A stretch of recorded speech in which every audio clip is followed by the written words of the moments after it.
So after doing motivation, Maslow's need hierarchy theory, we are coming to the next topic, incentives. Motivation, terms, need hierarchy theory, incentives, which are of two types, financial and non-financial. Now what are incentives and how they form part of motivation? Whenever we talk about motivation, we say anything which stimulates people to perform to the best of their ability or which inspires them to perform to the best of their ability is motivation. And all the measures which help in improving this performance, this is known as incentives. So what are incentives? These are those measures which help in improving the performance, that is stimulating people to perform to the best of their ability. We have two types of incentives. One is financial incentive and the other is non-financial. Financial, monetary.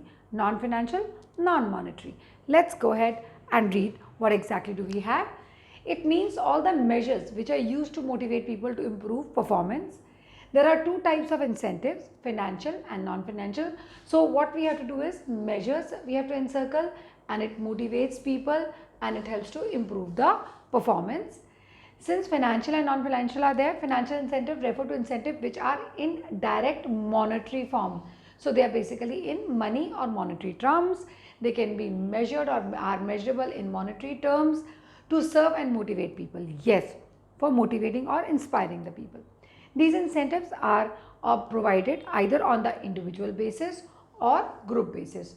Like for example, if in an organization people are performing individually and we tell them that you manufacture this many number of units, and the moment there's you manufacture more than the required number of units, you will be paid accordingly. So that's an incentive for him.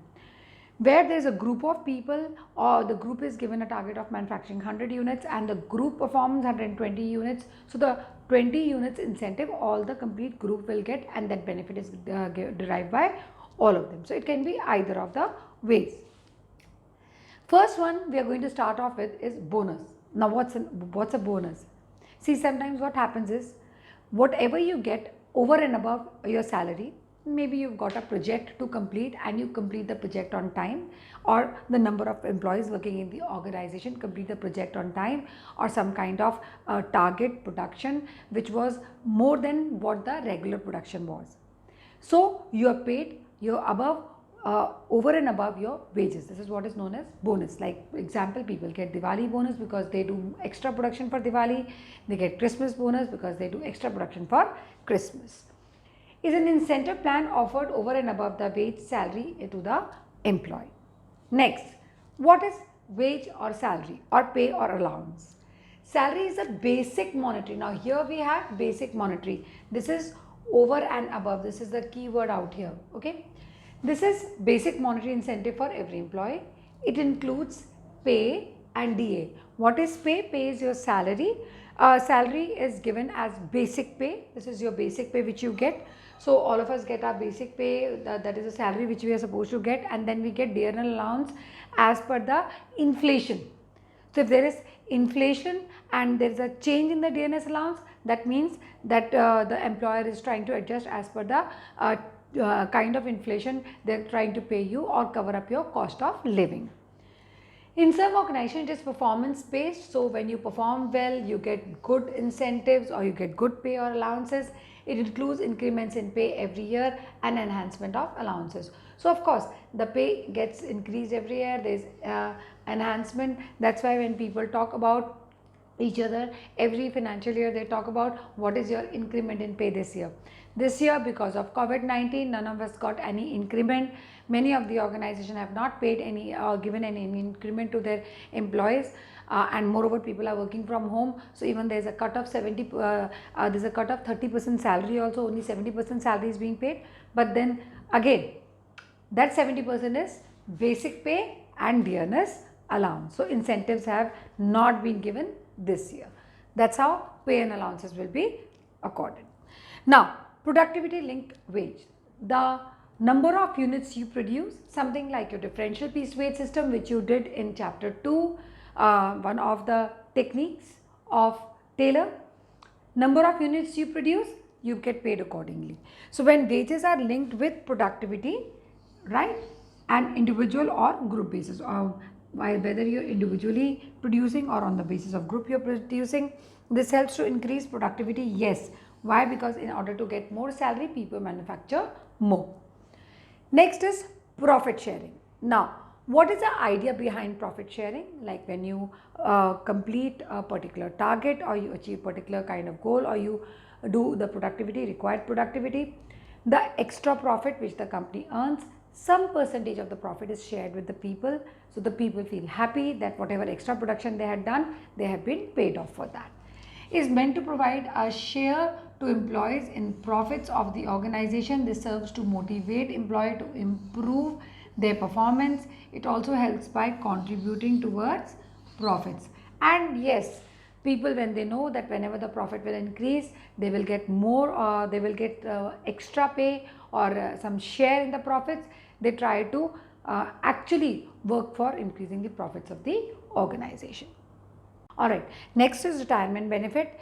These are the several retirement, there are a lot many retirement benefits, like you get pension once you retire, you get monthly kind of an income so that you can meet your day-to-day expenses. Then there is a provident fund where employer and employee both contribute when the employee is still in the service, and once he retires, the complete accumulated amount is given to the employee at the time of his retirement. Then there is gratuity, which is at some percentage of the pay which you can take once you retire. Some people, when they take voluntary retirement, then also they can take their gratuity at that time. So there are several retirement benefits such as provident fund, pension and gratuity. Here we have pension, here we have gratuity, here we have provident fund. These provide financial security to employees after retirement. This acts as an incentive when people are in service for future benefits. Of course, it gives you future benefit. Right. So the next kind of the financial incentive is co-partnership or stock option. What sometimes companies do is they give the shares, their company shares, at lesser price to the employees. Sometimes it may be involved in the salary package or compensation scheme, but otherwise they give the shares to their employees at lower rate. Now the employees get the sense of ownership, and what happens is they work more for the organization because they know that they are the part of the organization. This is known as stock option or co-partnership. Infosys, Reliance, they offer their shares at lesser price to their employees so that they become the part of the organization. Under this incentive scheme, employees are offered company shares at set price, which is lower than the market price. Sometimes management may allot shares in line of various incentives payable in cash. The allotment of shares creates a feeling of ownership to the employees and makes them contribute for the growth of the organization. In some of the organization, it is part of compensation scheme.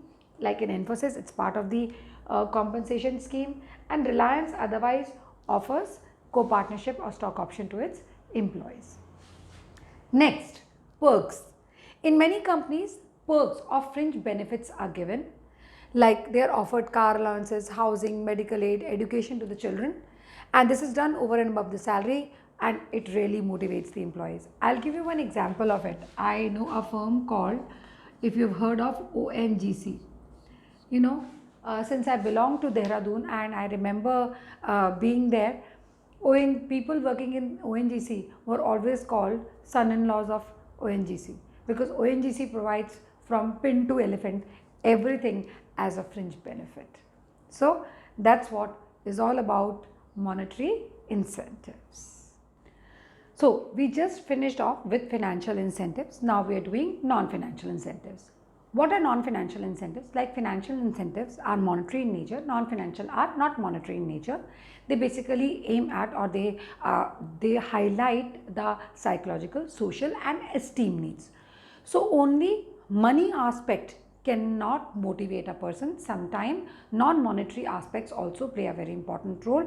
So it's not that every time you get more salary, you get motivated. Sometimes some things are more related to your self-esteem, your ego. Sometimes they are more related to your social belongingness, probably your social meeting the people, or the peer pressure is the right word, or the psychological, what you think or what you feel about the things happening around you.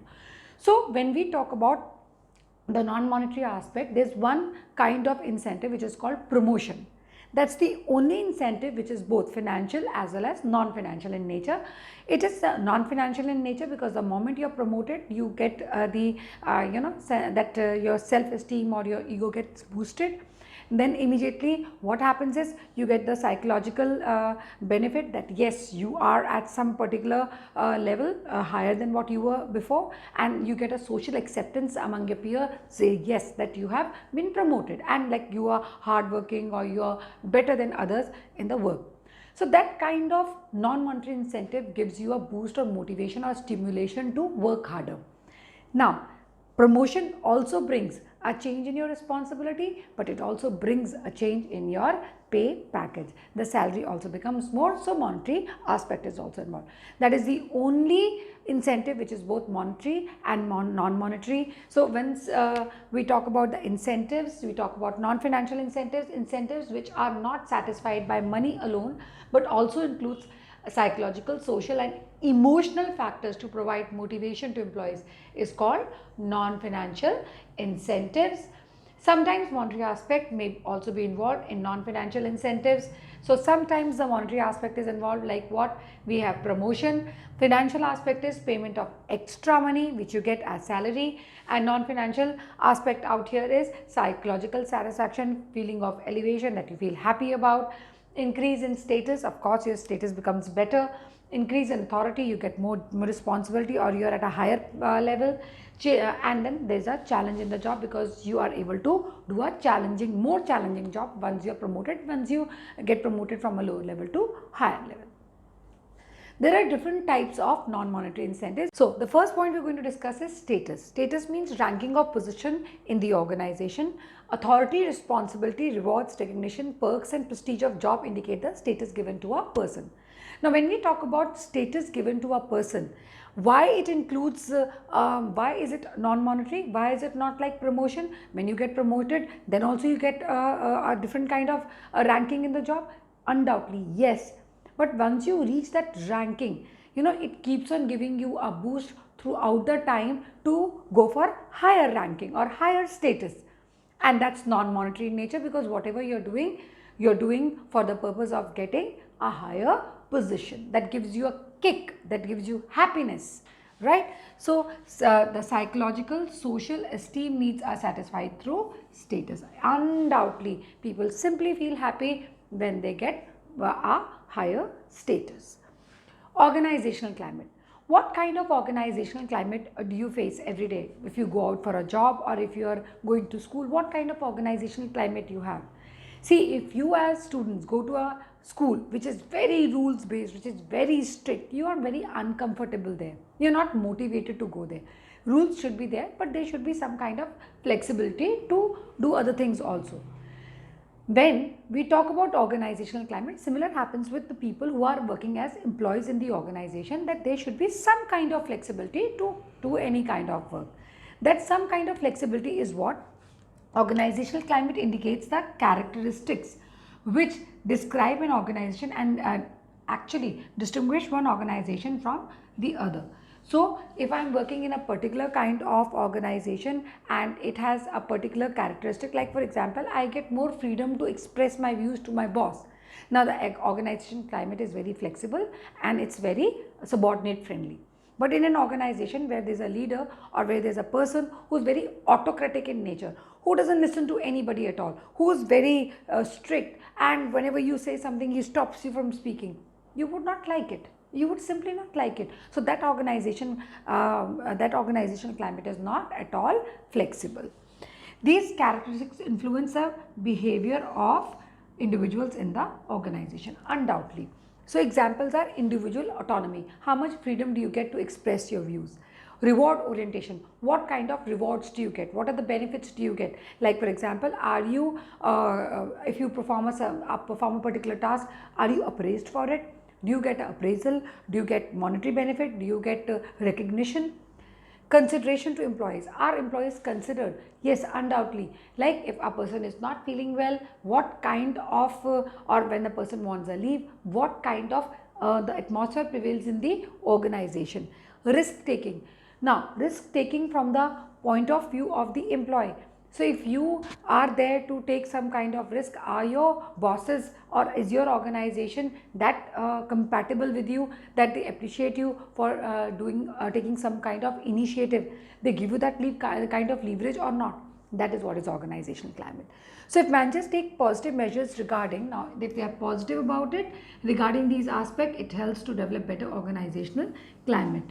That is the reason why Tata today is doing so well. Why? They have a very congenial working environment, and that's what is organizational climate. So wherever you find that an organization has attained a particular kind of success, it's not because of the managers or the CEOs only, it's the people who are working there and the kind of environment they provide. Process is known for its good congenial working environment or being very friendly towards its employees. So all these actually make a difference, and they motivate the person to go to the organization every day. If you're not comfortable in the organization where you're working, you don't get motivated to work the next day. All right.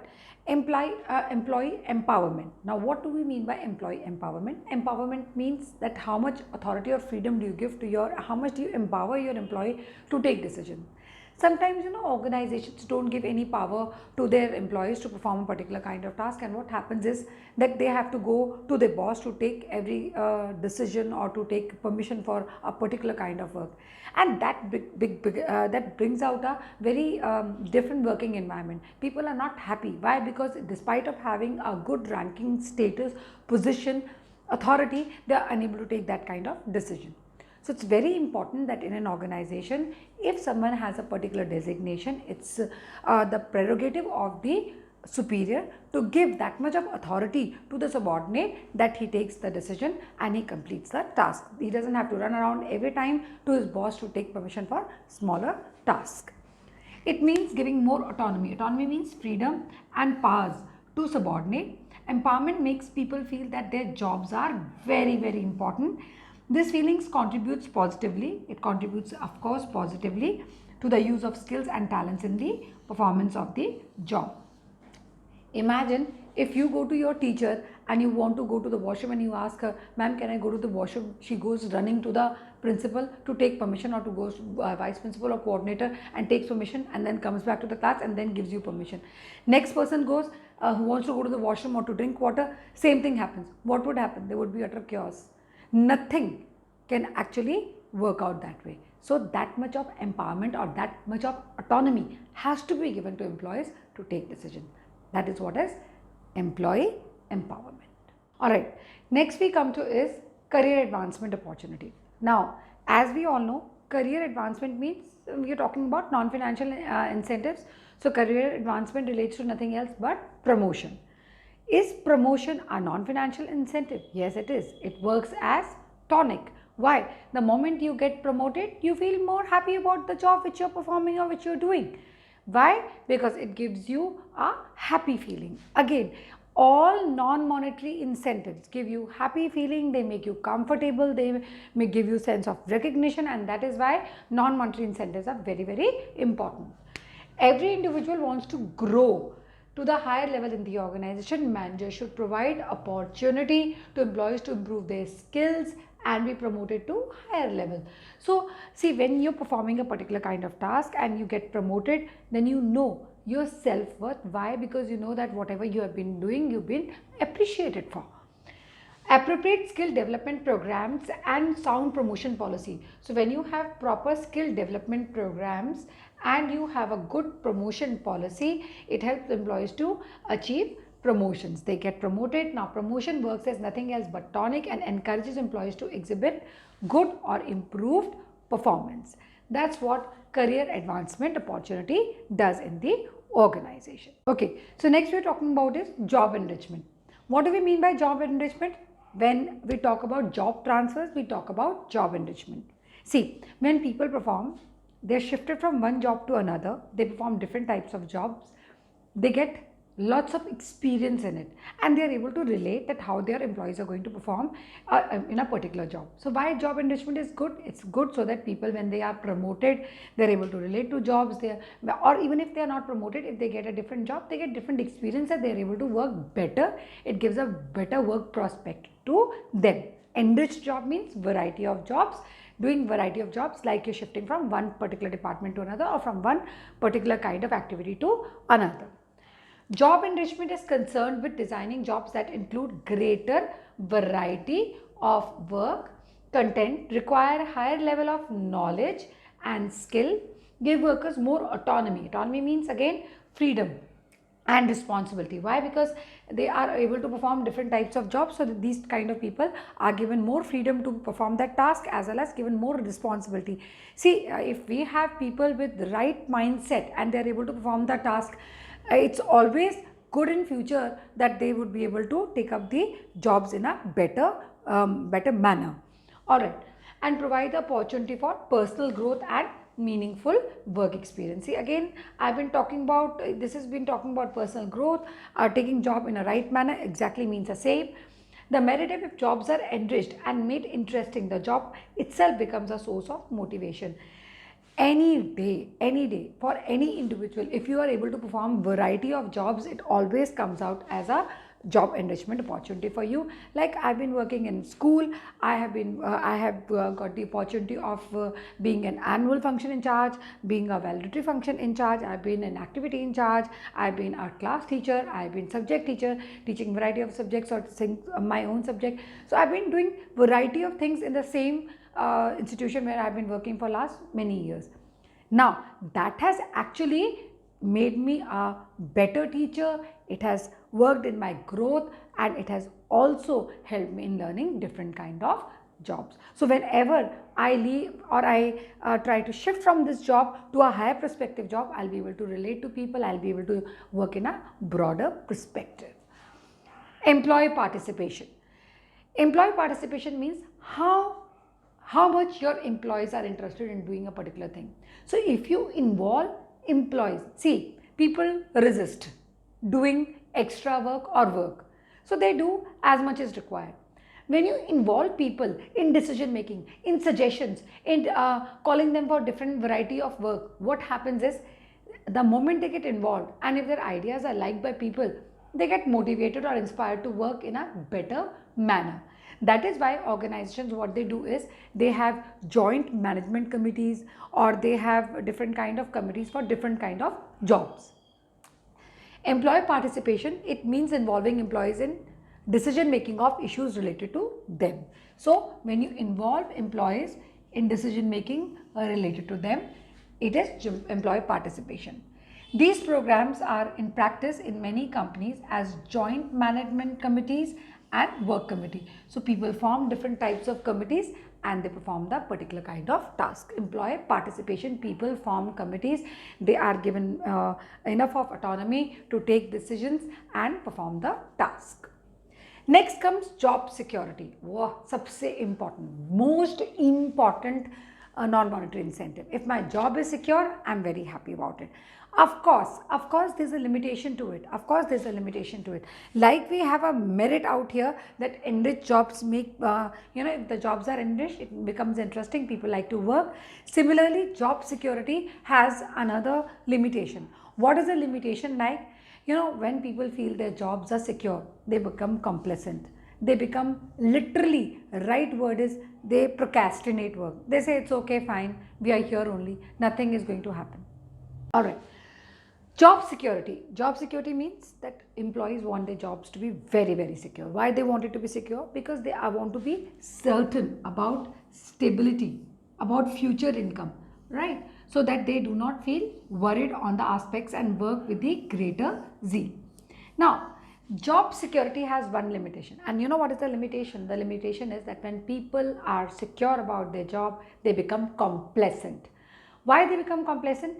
They become actually relaxed that okay, nobody is going to throw us out of the job and we are going to stay here forever. So no matter whatever we do, everything is right. So when people feel that they are not likely to lose their jobs, they become more complacent. They become more relaxed. They become comfortable doing that kind of job.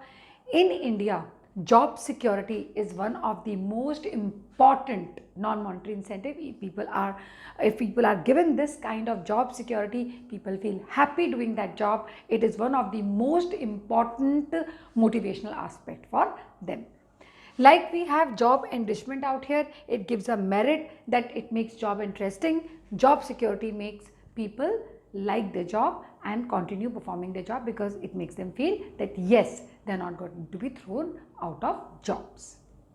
Next we come to is employee recognition program.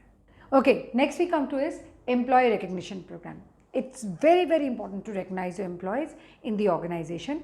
If you applaud them, if you give them a particular kind of reward, if you give them a mentor, if you give them any kind of complimentary, they feel happy, they feel recognized, they feel sense of belongingness towards the organization, and they perform to the best of their ability. So employee recognition program, most people have a need for evaluation of their work and due recognition. They want proper recognition. They feel that what they do should be recognized by others concerned. So all other people who are there, they should see and recognize what the other people are doing. Recognition, now this is the definition for recognition. It means acknowledgement with show of appreciation. You are appreciating your employees, you are acknowledging that yes, he is contributing towards the betterment of the organization.